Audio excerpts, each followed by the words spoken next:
Yo, what's up? I'm back again with another battle video.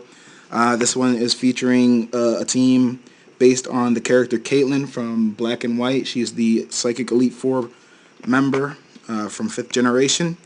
She's another character that I like a lot. My opponent here is Ulogol, and his team was pretty good. So I guess that's it for the intro. Let's start the match. So there he is, my opponent. Pretty cool hat. Alright.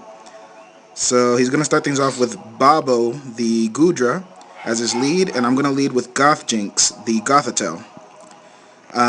My GothJinx has Frisk, so I can see what kind of item he's holding. He has Assault Vest, so that makes his really good special defense even better than it is already.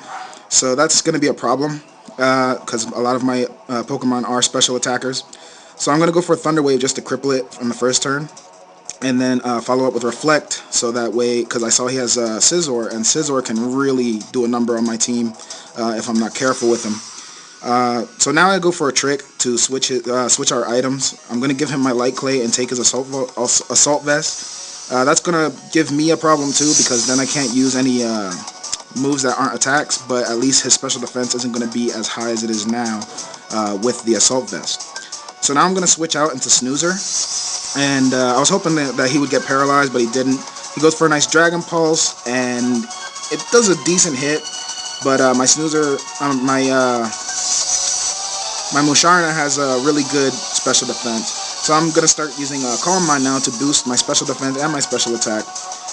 While Babo the Gudra here keeps on using Dragon Pulse. But I guess he realized that's not working, so he's going to switch into #Trololololo, which is his Gengar. And Gengar can be a real big problem for my team because we are weak to Ghost. So I go for my final Calm Mind here. While I am expecting a Shadow Ball, he goes for the Sludge Bomb. So I'm not sure if he thinks that Musharna is a Fairy type or something. But anyway, I go for the Psychic, and it would have taken him out, but he has a Focus Sash, so he does survive the attack.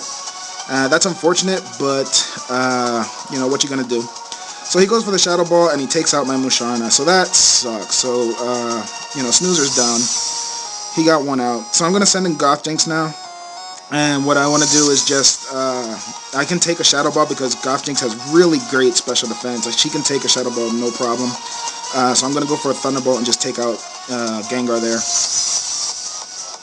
So now Gengar's down. So that's one headache I took care of. Our Reflect goes down, and that sucks because now he's going to send in Scizor. So here, he predicts the switch, and he goes for a Pursuit. I did not switch out, actually, though. I stayed in because I figured he was going to use Swords Dance. And, I mean, no, I figured he was going to go for, like, X-Scissor. But you know, he still took me out anyway. So now I go into Spoon, and I go for the Hidden Power Fire. That move, I put it on Alakazam just for Scizor. It is specifically for that Pokemon only, because Scizor is a problem for this team. But with that Hidden Power Fire, it's not that big of a deal anymore. So now he goes into Togekiss, and Togekiss has really great special defense, so my Psychic is not going to do much to it. He follows up with the Air Slash, and it takes a really big hit because Alakazam's defenses are not good at all. He's a Glass Cannon.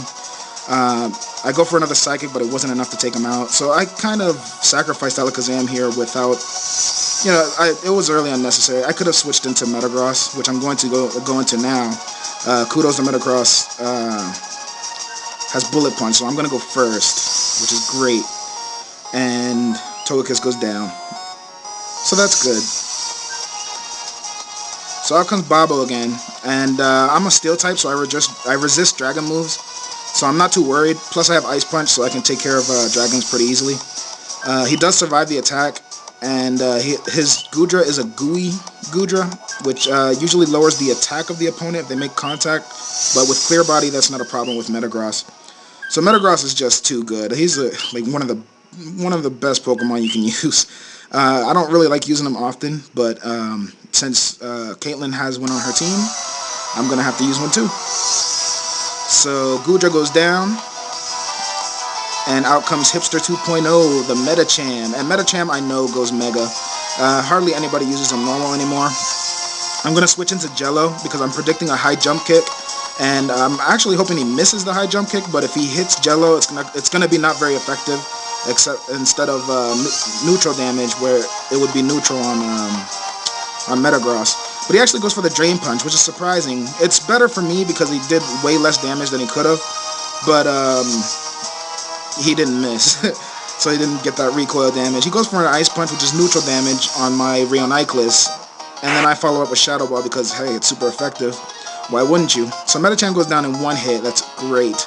And out comes Gardevoir, the Gardevoir, and she goes for a Thunderbolt. She's a lot faster than my Rheoniclus, so I couldn't get the recover off in time. I was hoping it would try to like boost its stats or something, but that didn't happen. So now I'm going to go back into Kudos because it's my last Pokemon, and I'm pretty sure I have this in the bag. But he goes for a Will-O-Wisp, and that sucks because it lowers my attack. So now this Meteor Mash isn't going to do as much damage as it would have. It would have taken her out in one hit. But with the Will-O-Wisp effect, my attack did go down, so she did survive it. Luckily, my Metagross does have Bullet Punch, which is priority, so I go first on the next turn, and I take Gardevoir down. And that's it. That is game, ladies and gentlemen. So, good game to Ulogol, and, you know, thanks for watching. I will catch you guys in the next battle. Later.